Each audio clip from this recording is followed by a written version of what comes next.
ನಾಳೆ ಸೆಪ್ಟೆಂಬರ್ 30 ಮಂಗಳವಾರ ನವದುರ್ಗೆಯ 9ನೇ ಅಥವಾ ಕೊನೆಯ ರೂಪವಾದ ಸಿದ್ಧಿದಾತ್ರಿ ದೇವಿಯನ್ನು ಆರಾಧಿಸಿ ಪೂಜಿಸಲಾಗುತ್ತದೆ. ಈ ದೇವಿಯು ಎಲ್ಲಾ 8 ಸಿದ್ಧಿಗಳನ್ನು ಒಳಗೊಂಡಿದ್ದಾಳೆ. ತಾಯಿ ಸಿದ್ಧಿದಾತ್ರಿಯು ಪರಿಪೂರ್ಣತೆ, ಎಲ್ಲಾ ರೀತಿಯ ಶಕ್ತಿ, ವೈಭವ ಮತ್ತು ಮಹಿಮೆಯ ಮೂಲವಾಗಿದ್ದಾಳೆ. ಅಷ್ಟಮಹಾಸಿದ್ಧಿಯನ್ನು ನಿರ್ಮಿಸಿ ಅದನ್ನು ತ್ರಿಮೂರ್ತಿಗಳಿಗೆ ನೀಡುತ್ತಾಳೆ. ಸಿದ್ಧಿ ಎಂದರೆ ಪರಿಪೂರ್ಣತೆ, ದಾತ್ರಿ ಎಂದರೆ ಕೊಡುವವಳು. ಆದ್ದರಿಂದ ಅವಳನ್ನು ಮಾತಾ ಸಿದ್ಧಿದಾತ್ರಿ ಎಂದು ಕರೆಯಲಾಗುತ್ತದೆ. ಅವಳು ತನ್ನ ಭಕ್ತರಿಗೆ ಎಲ್ಲಾ ರೀತಿಯ ಸಿದ್ಧಿಗಳನ್ನು ನೀಡುತ್ತಾಳೆ. ಸಿದ್ಧಿದಾತ್ರಿಯ ಇನ್ನೊಂದು ಹೆಸರು ಲಕ್ಷ್ಮೀ ದೇವಿ. ಸಂಪತ್ತು, ಸಂತೋಷ ಮತ್ತು ಯಶಸ್ಸನ್ನು ಪ್ರತಿನಿಧಿಸುತ್ತಾಳೆ. ದೇವಿ ಸಿದ್ಧಿದಾತ್ರಿ ಆಧ್ಯಾತ್ಮಿಕ ಆನಂದವನ್ನು ಹುಡುಕುವವರನ್ನು ಆಶೀರ್ವದಿಸುತ್ತಾಳೆ. ಸಿಂಹದ ಮೇಲೆ ಸವಾರಿ ಮಾಡುತ್ತಿರುವ ಮಾತ್ರ ದೇವತೆಯು 4 ಕೈಗಳನ್ನು ಹೊಂದಿದ್ದು ಬಲಗೈಯಲ್ಲಿ ಸುದರ್ಶನ ಚಕ್ರ ಮತ್ತು ಗದೆಯನ್ನು ಹಾಗೂ ಎಡಗೈಯಲ್ಲಿ ಶಂಖ ಮತ್ತು ಕಮಲವನ್ನು ಹಿಡಿದುಕೊಂಡಿದ್ದಾಳೆ. ನಾಳೆಯ ದಿನ ಸಿದ್ಧಿದಾತ್ರಿ ಪೂಜೆ, ಕನ್ಯಾ ಪೂಜೆ, ನವಮಿಯ ದಿನ ಕೆಲವು ಕಡೆ ಆಯುಧ ಪೂಜೆಯನ್ನು ಸಹ ಮಾಡುತ್ತಾರೆ. ನಂತರ ಬನ್ನಿ ಮರದ ಪೂಜೆ ಹಾಗೂ ಸಂಧಿ ಪೂಜೆ ಇವುಗಳನ್ನು ಮಾಡುತ್ತಾರೆ. 8 ದಿನಗಳ ಮಹಾಯುದ್ಧದ ನಂತರ 9ನೇ ದಿನದಂದು ದುರ್ಗಾ ದೇವಿಯು ರೌದ್ರ ರೂಪದಲ್ಲಿ ಮಹಿಷಾಸುರನ ಮುಂದೆ ಪ್ರತ್ಯಕ್ಷಳಾಗುತ್ತಾಳೆ. ದುರ್ಗೆಯನ್ನು ಕಂಡರೂ ಅವನಿಗೆ ಭಯವಾಗುವುದಿಲ್ಲ. ಬದಲಾಗಿ ದೇವತೆಗಳನ್ನು ಅವಹೇಳನ ಮಾಡುತ್ತಾ ನನ್ನನ್ನು ಕೊಲ್ಲಲು ನಿಮ್ಮಿಂದಾಗದೆ ಸ್ತ್ರೀಯರನ್ನು ಕಳಿಸಿದ್ದಾರೆಂದು ಗೇಲಿ ಮಾಡುತ್ತಾನೆ. ಇದರಿಂದ ಕ್ರೋಧಗೊಂಡ ದುರ್ಗೆಯು ತನ್ನ ತ್ರಿಶೂಲವನ್ನು ಕೈಯಲ್ಲಿ ಹಿಡಿದಾಗ ದುರ್ಗೆಯ ಪರಮ ಭಕ್ತೆಯಾದ ಮಹಿಷಾಸುರನ ಮಡದಿಯು ತನ್ನ ಮಾಂಗಲ್ಯವನ್ನು ಉಳಿಸುವಂತೆ ದುರ್ಗಾದೇವಿಯ ಬಳಿ ಬೇಡುತ್ತಾಳೆ. ಆಗ ದುರ್ಗೆಯು ತನ್ನ ಭಕ್ತಿಯನ್ನು ಅಂತರ್ಧಾನವಾಗುವಂತೆ ಮಾಡಿ ಕೊನೆಗೆ ಮಹಿಷಾಸುರನನ್ನು ಸಂಹರಿಸುತ್ತಾಳೆ. ಎಂದಿನಂತೆ 3 ಲೋಕಗಳಲ್ಲಿಯೂ ಶಾಂತಿ, ನೆಮ್ಮದಿಯು ನೆಲೆಸುತ್ತದೆ. ಆದ್ದರಿಂದ ದುರ್ಗಾಷ್ಟಮಿಯ ದಿನದಂದು ದುರ್ಗಾ ಮಾತೆಗೆ ಪೂಜೆ ಮಾಡಿದ್ದಲ್ಲಿ ನಮ್ಮಲ್ಲಿರುವ ನಕಾರಾತ್ಮಕ ಶಕ್ತಿಯು ಮರೆಯಾಗುತ್ತದೆ.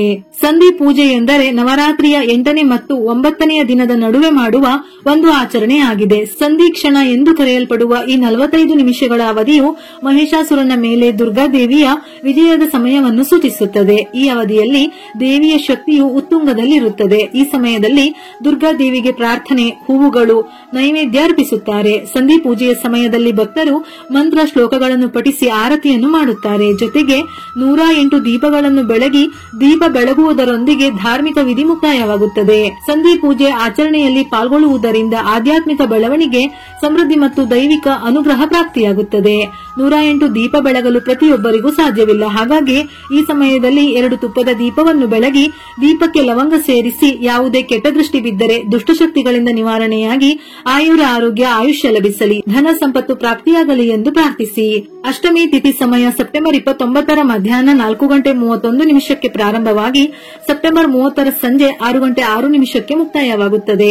ಸಂಧಿ ಪೂಜೆಯ ಶುಭ ಮುಹೂರ್ತ ನಾಳೆ ಮಂಗಳವಾರ ಸಂಜೆ 5:42 6:30. ಈ ಸಮಯದಲ್ಲಿ ಸಂಧಿ ಪೂಜೆಯನ್ನು ಮಾಡಬೇಕು. ಸಂಪೂರ್ಣವಾಗಿ ಅರಳಿದ ಕಮಲದ ಮೇಲೆ ಕುಳಿತಿರುವ ಮಾತ್ರ ದೇವಿಯ ಈ ಅವತಾರವನ್ನು ನಿರಾಕಾರ ಆದಿಶಕ್ತಿ ಎಂದು ಶ್ಲಾಘಿಸಲಾಗುತ್ತದೆ. ಈಕೆಯನ್ನು ಶಿವನು ಸಹ ಪೂಜಿಸುತ್ತಾನೆ. ಪುರಾಣದ ಕಥೆಗಳ ಪ್ರಕಾರ ತಾಯಿ ಸಿದ್ಧಿದಾತ್ರಿಯಿಂದ ಆಶೀರ್ವಾದ ಪಡೆದ ಶಿವನು ಆಕೆಯಿಂದ 8 ಸಿದ್ಧಿಗಳನ್ನು ಪಡೆದ ಎಂದು ಹೇಳಲಾಗುತ್ತದೆ.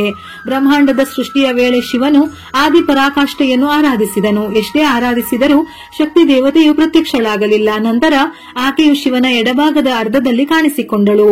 ಆಗಿನಿಂದ ಪರಶಿವನು ಅರ್ಧನಾರೀಶ್ವರ ಎನ್ನುವ ಇನ್ನೊಂದು ಹೆಸರಿನಿಂದ ಗುರುತಿಸಿಕೊಂಡನು ಎಂದು ಪುರಾಣಗಳು ಹೇಳುತ್ತವೆ. ಸಾಮಾನ್ಯವಾಗಿ ಈ ದಿನ 10 ವರ್ಷಕ್ಕಿಂತ ಕಡಿಮೆ ವಯಸ್ಸಿನ 9 ಕನ್ಯೆಯರನ್ನು ಮನೆಗೆ ಕರೆದು ಬಾಗಿನ, ತಾಂಬೂಲ, ಭೋಜನ ನೀಡಲಾಗುತ್ತದೆ. ಇದು ಕನ್ಯಾ ರೂಪದಲ್ಲಿ ದೇವಿಯನ್ನು ಪೂಜಿಸುವ ಸಂಕೇತವಾಗಿದೆ. ಸಿದ್ಧಿದಾತ್ರಿ ದೇವಿಗೆ ಸಂಪಿಗೆ ಹೂವು ಅಥವಾ ಮಲ್ಲಿಗೆ ಹೂವಿನಿಂದ ಪೂಜಿಸಿದರೆ ಶ್ರೇಷ್ಠ. ಇಲ್ಲವಾದರೆ ಕೆಂಪು, ಬಿಳಿ ಮತ್ತು ಹಳದಿ ಬಣ್ಣದ ಪುಷ್ಪಗಳಿಂದ ಪೂಜೆ, ಅಲಂಕಾರ ಮಾಡಿ ಧೂಪ ದೀಪಗಳಿಂದ ಪೂಜೆ ಮಾಡಬಹುದು.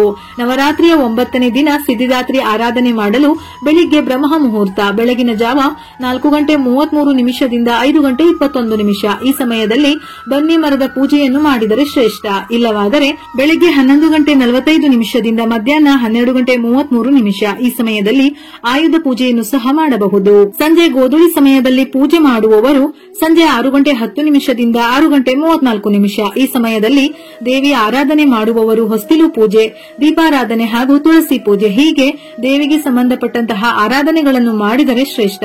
ನವರಾತ್ರಿಯ 9ನೇ ದಿನ ಗುಲಾಬಿ ಬಣ್ಣದ ವಸ್ತ್ರವನ್ನು ಧರಿಸಿ ಪೂಜೆ ಮಾಡಬೇಕು. ಅಮ್ಮನವರಿಗೂ ಕೂಡ ಅದೇ ಬಣ್ಣದ ವಸ್ತ್ರ, ರವಿಕೆ ಕಣ ಅಥವಾ ಸೀರೆಯನ್ನು ಅರ್ಪಿಸಿ ಅಲಂಕಾರ ಮಾಡಬಹುದು. ನಾಳೆ ದೇವಿಗೆ ಎಳ್ಳಿನಿಂದ ಮಾಡಿರುವ ಎಳ್ಳುಂಡೆ, ಕೋಸಂಬರಿ, ಪುಳಿಯೋಗರೆ, ಉದ್ದಿನ ವಡೆ, ಕ್ಷೀರಾನ್ನ ಮತ್ತು ಪಾಯಸವನ್ನು ದೇವಿಯ ನೈವೇದ್ಯಕ್ಕೆ ಇಡಬೇಕು. ದುರ್ಗಾದೇವಿಯ ಅವತಾರವಾದ ಸಿದ್ಧಿದಾತ್ರಿ ದೇವಿಗೆ ದೇವಿ ಖಡ್ಗಮಾಲಾ ಸ್ತೋತ್ರ, ಮಹಿಷಾಸುರ ಮರ್ದಿನಿ ಅಷ್ಟೋತ್ತರವನ್ನು ಕೇಳುವುದರಿಂದ ಅಥವಾ ಪಠಿಸುವುದರಿಂದ ವಿಶೇಷವಾಗಿ ಫಲಗಳು ಸಿಗುತ್ತವೆ. ನಾಳೆಯ ದಿನ ಸಿದ್ಧಿದಾತ್ರಿ ದೇವಿಯ ಆರಾಧನೆಯ ಜೊತೆಗೆ ಓಂ ಹ್ರೀಂ ಶ್ರೀಂ ಸಿದ್ಧಿದಾತ್ರಿ ದೇವಿ ದುರ್ಗಾಯೈ ನಮಃ ಅಥವಾ ಯಾ ದೇವಿ ಸರ್ವಭೂತೇಷು ಸಿದ್ಧಿದಾತ್ರಿ ರೂಪೇಣ ಸಂಸ್ಥಿತ ನಮಸ್ತಸ್ಯೈ ನಮಸ್ತಸ್ಯೈ ನಮಸ್ತಸ್ಯೈ ನಮೋ ನಮಃ ಈ ಮಂತ್ರವನ್ನು 21 ಬಾರಿ ಅಥವಾ 108 ಸಾರಿ ಪಠಿಸಬೇಕು. ಸಿದ್ಧಿದಾತ್ರಿ ದೇವಿಯು ಕೇತು ಗ್ರಹದ ಅಧಿಪತಿ. ದೇವಿಯ ಪೂಜೆಯನ್ನು ಮಾಡುವುದರಿಂದ ಜಾತಕದಲ್ಲಿ ಕೇತುವಿನ ಕೆಟ್ಟ ಪರಿಣಾಮಗಳನ್ನು ತೆಗೆದುಹಾಕಲು ಸಹಾಯವಾಗುತ್ತದೆ. ಸಮಸ್ತ ಕಾರ್ಯಗಳಿಗೂ ಸಿದ್ಧಿಯನ್ನು ದಯಪಾಲಿಸುವ ದೇವಿಯನ್ನು ಪೂಜಿಸುವುದರಿಂದ ಭಕ್ತರ ಸಕಲ ಇಷ್ಟಾರ್ಥಗಳು ಕೈಗೂಡುತ್ತವೆ. ನಕಾರಾತ್ಮಕ ಆಲೋಚನೆಗಳನ್ನು ಧನಾತ್ಮಕವಾಗಿ ಬದಲಿಸುವ ಶಕ್ತಿಯು ಸಿದ್ಧಿದಾತ್ರಿ ದೇವಿಗೆ ಇದೆ. ಆಂತರಿಕ ಶಾಂತಿ ಮತ್ತು ಆಧ್ಯಾತ್ಮಿಕ ಸಂತೋಷವನ್ನು ಪಡೆಯಬಹುದು. ದೇವಿಯ ಅನುಗ್ರಹದಿಂದ ಚಿಂತೆ, ಆತಂಕ, ಭಯ ಮತ್ತು ಜೀವನದ ಅಡೆತಡೆಗಳನ್ನು ಸಹ ತೊಡೆದು ಹಾಕಬಹುದು. ಅಷ್ಟಸಿದ್ಧಿಗಳು ಪ್ರಾಪ್ತಿಯಾಗಿ ಜೀವನದ ಅಜ್ಞಾನ ತೊಲಗಿ ಕೋರಿಕೆ ಈಡೇರುತ್ತದೆ. ಪ್ರಾಮಾಣಿಕವಾಗಿ ಪ್ರಾರ್ಥನೆ ಸಲ್ಲಿಸುವ ಭಕ್ತರು ಜೀವನದಲ್ಲಿ ಯಶಸ್ಸು, ಶಕ್ತಿ, ಬುದ್ಧಿವಂತಿಕೆ ಮತ್ತು ಜ್ಞಾನದಿಂದ ಆಶೀರ್ವದಿಸಲ್ಪಡುತ್ತಾರೆ. ನಾಳೆ ಸಂಜೆ ಮನೆಯ ಈಶಾನ್ಯ ದಿಕ್ಕಿನಲ್ಲಿ ತುಪ್ಪದಿಂದ ಬೆಳಗಿಸಿದ ದೀಪವನ್ನು ಇಡುವುದು ಶ್ರೇಷ್ಠ. ದಕ್ಷಿಣ, ಪೂರ್ವ ಅಂದರೆ ಆಗ್ನೇಯ ದಿಕ್ಕಿನಲ್ಲಿಯೂ ಸಹ ದೀಪವನ್ನು ಬೆಳಗಿಸಬಹುದು. ಮನೆಯಲ್ಲಿ ದೀಪವನ್ನು ಬೆಳಗಿಸುವುದರಿಂದ ಮನೆಗೆ ಆಗಮಿಸಲಿರುವ ಹಲವು ಸಮಸ್ಯೆಗಳು ಅಥವಾ ತೊಂದರೆಗಳು ದೂರವಾಗುತ್ತವೆ. ನವರಾತ್ರಿ ಇಷ್ಟು ದಿನ ಮಾಡಿದ ಪೂಜೆಯಲ್ಲಿ ತಪ್ಪುಗಳಿದ್ದರೆ ಕ್ಷಮಿಸಿ ಆಯುರಾರೋಗ್ಯ ಆಯುಷ್ಯವನ್ನು ಕೊಟ್ಟು ಕಾಪಾಡು ಎಂದು ದೇವಿಯಲ್ಲಿ ಪ್ರಾರ್ಥಿಸಿ. ಹೀಗೆ ನವರಾತ್ರಿಯ 9 ದಿನಗಳಲ್ಲಿ ನವದುರ್ಗೆಯರನ್ನು ಸ್ಥಾಪಿಸಿ ಪೂಜಿಸಲಾಗುತ್ತದೆ. ಜಗತ್ತಿನಲ್ಲಿ ಯಾವಾಗ ತಾಮಸಿಕ, ಅಸುರಿ ಮತ್ತು ಕ್ರೂರ ಜನರು ಪ್ರಬಲರಾಗಿ ಸಾತ್ವಿಕ ಮತ್ತು ಧರ್ಮನಿಷ್ಠ ಸಜ್ಜನರನ್ನು ಪೀಡಿಸುತ್ತಾರೋ ಆಗ ದೇವಿಯು ಧರ್ಮ ಸಂಸ್ಥಾಪನೆಗಾಗಿ ಇದೇ ರೀತಿಯಲ್ಲಿ ಮತ್ತೆ ಮತ್ತೆ ಅವತಾರ ತಾಳುತ್ತಾಳೆ. ಅವಳ ಭಕ್ತರ ಸಕಲ ಇಷ್ಟಾರ್ಥವನ್ನು ನೆರವೇರಿಸುವುದಲ್ಲದೆ ಧನ ಸಂಪತ್ತನ್ನು ಅನುಗ್ರಹಿಸುತ್ತಾಳೆ. ವಿಡಿಯೋ ಇಷ್ಟ ಆಗಿದ್ದಲ್ಲಿ ಮರೆಯದೆ ಲೈಕ್ ಕೊಟ್ಟು ನಿಮ್ಮವರಿಗೆ ಶೇರ್ ಮಾಡಿ. ಇದೇ ರೀತಿಯ ಮನಮುಟ್ಟುವ ಉಪಯುಕ್ತ ಮಾಹಿತಿಗಳಿಗಾಗಿ ಮತ್ತೆ ಭೇಟಿಯಾಗೋಣ.